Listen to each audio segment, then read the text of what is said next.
Assalamualaikum warahmatullahi wabarakatuh. Perkenalkan dengan saya Anastasia Biesta dengan NIM 289215019 dari Program Studi Manajemen kelas Malam B. Di sini saya akan mempresentasikan materi untuk UAS semester 3 mata kuliah Ekonomi Mikro. Next.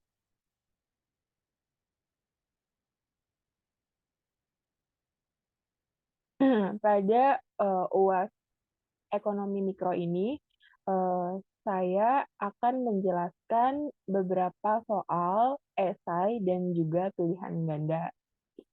Soal esai yang pertama yaitu jelaskan ruang lingkup analisis makroekonomi. Yang kedua, jelaskan konsep ekonomi dua sektor, ekonomi tiga sektor, dan ekonomi empat sektor. Nomor tiga, jelaskan pengertian ekonomi terbuka dan tertutup.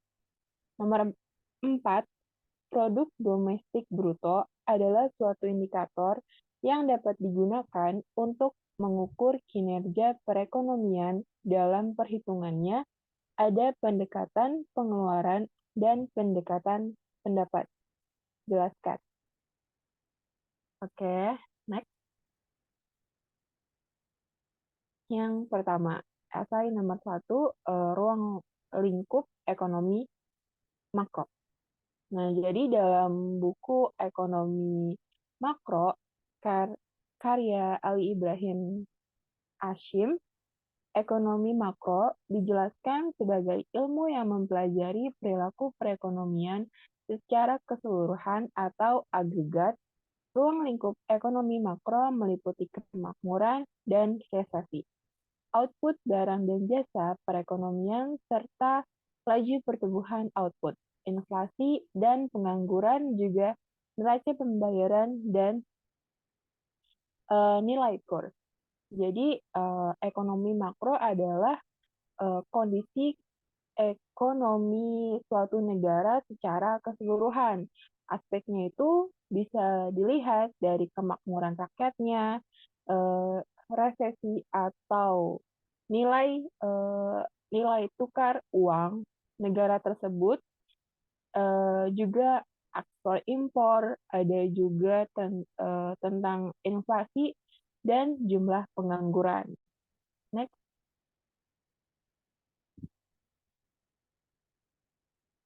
Jawaban esai nomor 2, dua sektor. Disebut juga perekonomian sederhana karena hanya terdiri atas dua perilaku, yaitu rumah tangga konsumsi atau masyarakat dan rumah tangga produksi atau perusahaan. Model harus model arus perputaran faktor produksi, barang dan jasa, serta uang antara rumah tangga dengan perusahaan. Yang selanjutnya adalah tiga sektor, yaitu perekonomian tiga sektor terdiri atas rumah tangga, konsumen, rumah tangga, produsen, dan pemerintah. Nah, di sini pemerintah adalah sebagai pengatur dan produsen sekaligus sebagai konsumen. Besar kecilnya peran pemerintah ini minimal. Sedangkan pada sistem ekonomi sosialis peran pemerintah sangat dominan. Di negara yang menganut sistem campuran seperti Indonesia, pemerintah masih cukup berperan. Next. 4 sektor. Model perekonomian selanjutnya adalah yang paling sesuai dengan kenyataan, yaitu bentuk perekonomian terbuka. Ciri perekonomian terbuka adalah adanya kegiatan masyarakat luar negeri dalam bentuk ekspor-impor dan pertukaran faktor produksi kegiatan ekspor dan impor yang kemudian memunculkan istilah perdagangan internasional berupa devisa apabila neraca perdagangan suatu negara bila ekspor lebih akan akan melaju bila ekspor jumlah ekspor lebih besar dari impornya. Dalam perekonomian 4 sektor, kita akan melihat dua kelompok pelaku ekonomi, yaitu masyarakat luar negeri dan pelaku kegiatan ekonomi dalam negeri. Masyarakat luar negeri tersebut membentuk sistem arus peraturan kegiatan ekonomi kelompok atau pelaku ekonomi dalam negeri juga membentuk sistem perputaran kegiatan ekonomi. Nah, jadi masyarakat luar negeri maupun pelaku kegiatan ekonomi dalam negeri ini terdiri atas rumah tangga konsumsi perusahaan atau rumah tangga produksi dan pemerintah. Jadi mereka saling berinteraksi sehingga membentuk sistem perputaran faktor produksi barang dan jasa serta uang antara masyarakat luar negeri dengan pelaku kegiatan ekonomi dalam negeri.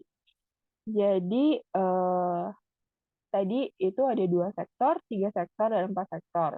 2 sektor ini perannya itu minimalis antara konsumen dan produsen saja. Yang 3 sektor itu ada konsumen, rumah tangga konsumen, rumah tangga produsen, dan pemerintah.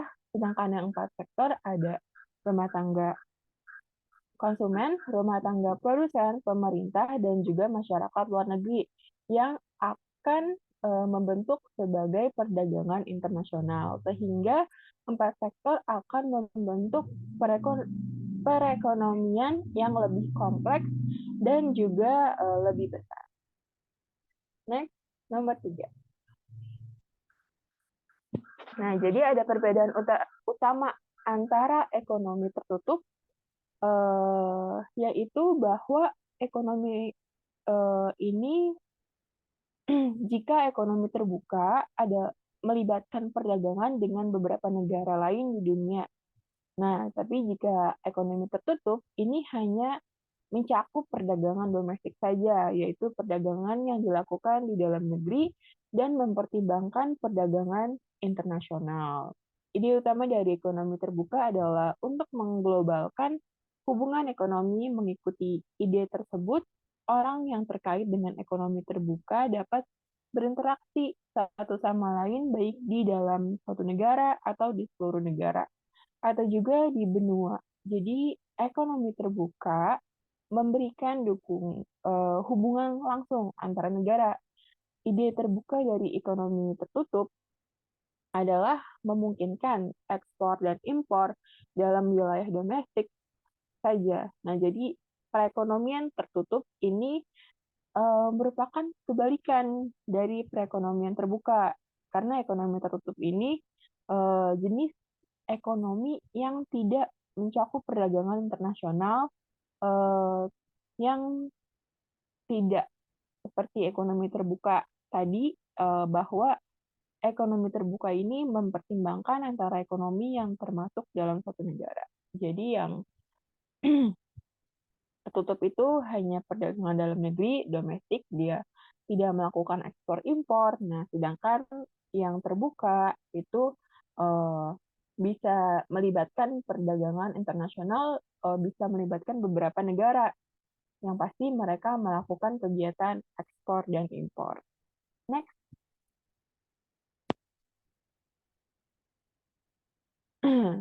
Nah, ini ada perbedaan utamanya. Yang pertama, perekonomian terbuka mengambil dan memberikan bantuan dan pinjaman luar negeri. Baliknya, perekonomian tertutup tidak mengambil dan memberikan bantuan dan pinjaman luar negeri. Yang kedua, dalam kasus perekonomian terbuka, ada perbedaan antara nilai PDB dan GNP. Di sisi lain, dalam kasus perekonomian tertutup, nilai PDB dan GNP adalah identitas. Nomor 3, perekonomian terbuka tergantung pada ekonomi lain, padahal perekonomian tertutup tidak tergantung pada perekonomian lain. Ekonomi terbuka itu realistis, sebaliknya ekonomi tertutup bersifat teoritis dan hipotesis. Perekonomian terbuka mempertimbangkan perdagangan internasional, di sisi lain, ekonomi tertutup tidak mempertimbangkan perdagangan internasional. Next.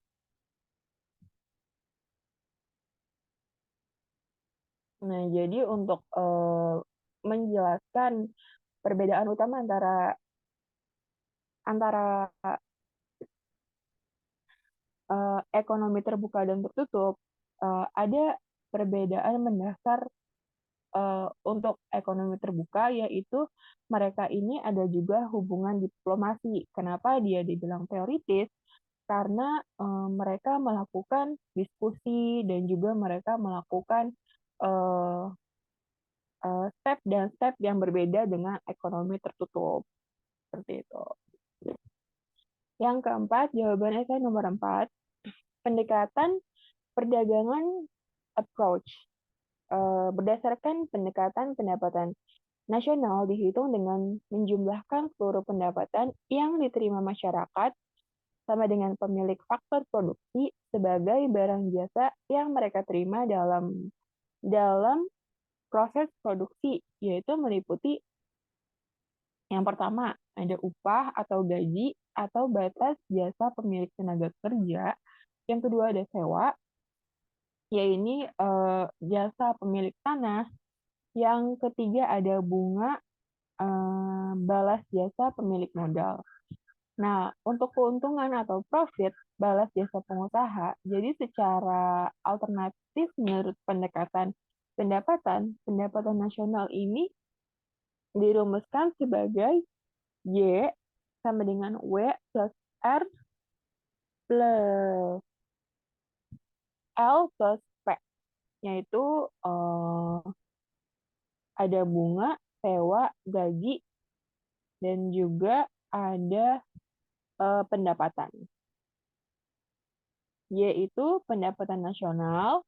Next.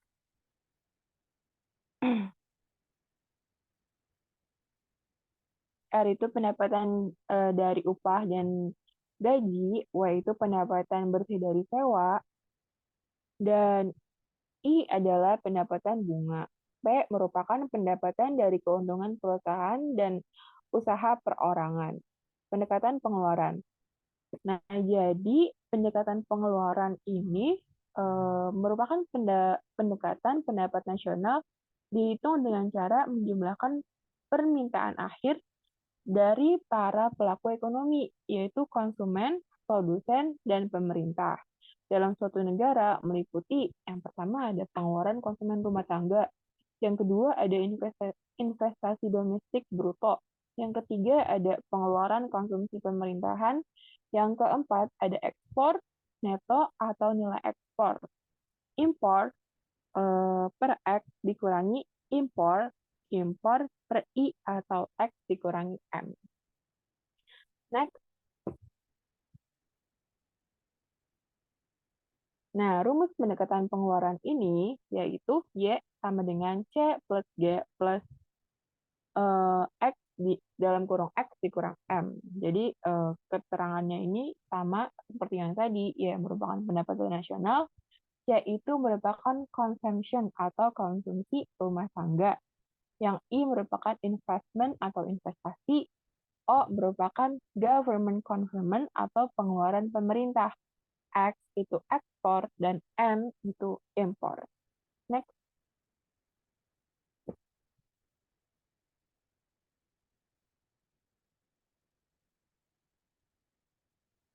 Selanjutnya ada soal pilihan ganda. Ada, saya akan bacakan soalnya terlebih dahulu. Yang pertama, yang manakah dari yang berikut tidak tergolong dalam konsumsi rumah tangga? Ada A, membayar uang sekolah anak, B, membeli obat ke apotek, C, membawa seorang turis makan di restoran, dan D, membeli barang di luar negeri. Yang kedua, dari yang di bawah ini, yang manakah termasuk dalam pendapatan nasional? A, subsidi kepada konsumen, B, pajak tak langsung, C, depresiasi, dan D, pembayaran pendapatan faktor ke luar negeri. Nomor 3, transaksi yang manakah dari yang berikut nilainya tidak termasuk dalam pendapatan nasional? A, pengusaha roti membeli tepung dan dari pabrik tepung. B, suatu perusahaan perkebunan mengekspor karet ke luar negeri. C, pemerintah membayar gaji dokter-dokter di rumah sakit pemerintah. D, orang tua Anda menjual rumahnya yang didirikan pada tahun 1990. P, 4, pengeluaran agregat dapat meliputi A, konsumsi yang dilakukan seluruh rumah tangga dalam perekonomian, B. Pengeluaran oleh rumah tangga dan perusahaan-perusahaan. C. Pengeluaran oleh perusahaan-perusahaan pemerintah dan ekspor ke luar negeri. D. Pengeluaran rumah tangga, investasi perusahaan, perbelanjaan pemerintah, ekspor.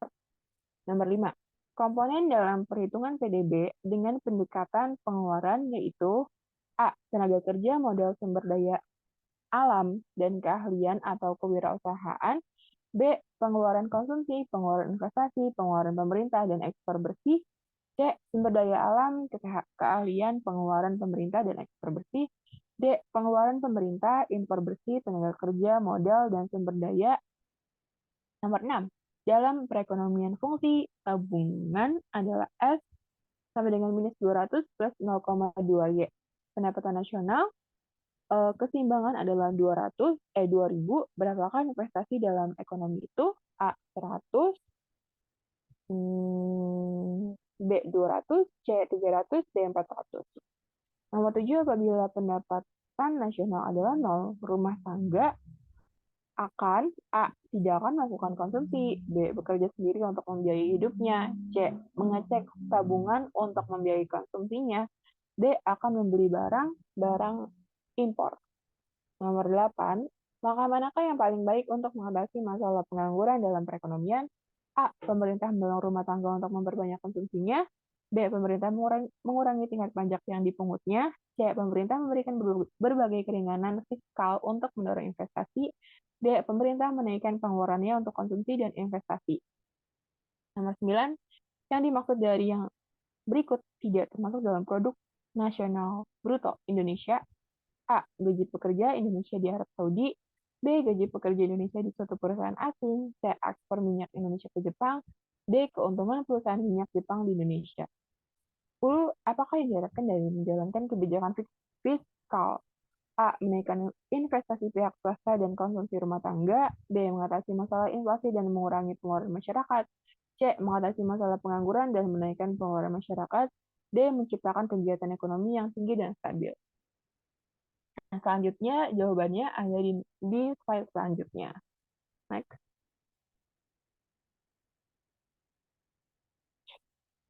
Ini adalah jawaban pilihan ganda saya. Nomor 1 itu C. Membawa seorang turis makan di restoran. Nomor 2 D. Pembayaran pendapatan faktor ke luar negeri. Nomor 3 C. Pemerintah membayar gaji dokter-dokter di rumah sakit pemerintah. Nomor 4 B. Pengeluaran oleh rumah tangga dan perusahaan. Nomor 5 B. Pengeluaran konsumsi, pengeluaran investasi, pengeluaran pemerintah, dan ekspor bersih. Nomor 6A 100, nomor 7B bekerja sendiri untuk membiayai hidupnya. Nomor 8C pemerintah memberikan berbagai keringanan tidak untuk mendorong investasi. Nomor 9D keuntungan perusahaan minyak Jepang di Indonesia. Nomor 10D menciptakan kegiatan ekonomi yang tinggi dan stabil. Sekian video tentang jawaban esai dan pilihan ganda. Kurang lebihnya mohon maaf. Wassalamualaikum warahmatullahi wabarakatuh.